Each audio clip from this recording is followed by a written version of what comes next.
ជាមកគេមិនបានឲ្យបានជួយពីអត្ថន័យចម្លាក់នៅលើប្រាសាទគេដូចតាមអស់ចាក្រៃញៀមកូនខ្មែរប្រុសស្រីសូមសន្យាខិតខំថែ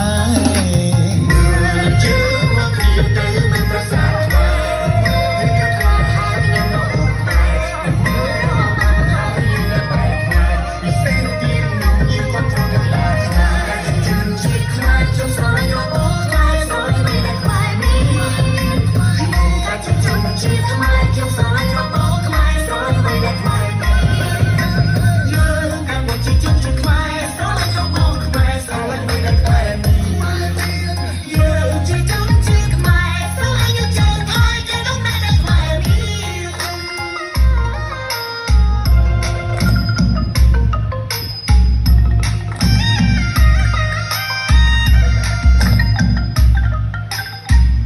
មានមុខតំណាក់ទីតែខាត់ជាកូនខ្មែរទូរទស្សន៍ម៉ែជំនឿខ្មែរទាំងអស់គ្នាដល់ប្រវត្តិសាស្ត្រសម្រាប់កម្ពុជាសង្កេតប្រកួតគ្នាលើទឹកដីសុវណ្ណភូមិយុទ្ធខំបុកកដោគុណខ្មែរពីបុរាណដំតាយើងបានសល់ទុកឲ្យយុទ្ធគ្នាបុកកធរអភិរក្សនាំគ្នាការពារមិនត្រូវរុញរាស្រឡាញ់វិដ័យខ្មែរមាន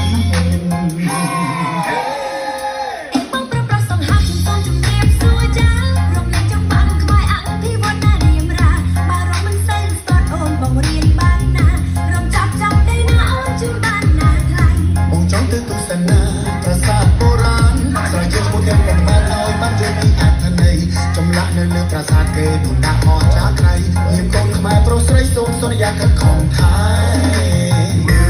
ជាមកពីទៅនៅប្រាសាទខ្មែរ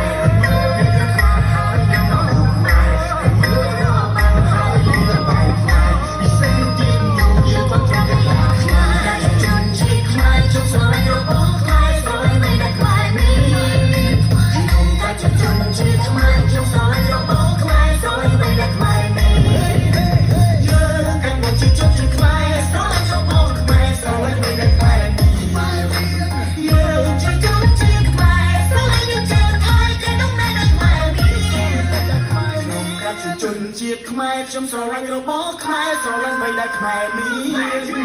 ខ្ញុំកាត់ជាជនជាតិខ្មែរខ្ញុំស្រឡាញ់របស់ខ្មែរស្រឡាញ់បីដៃខ្មែរមាន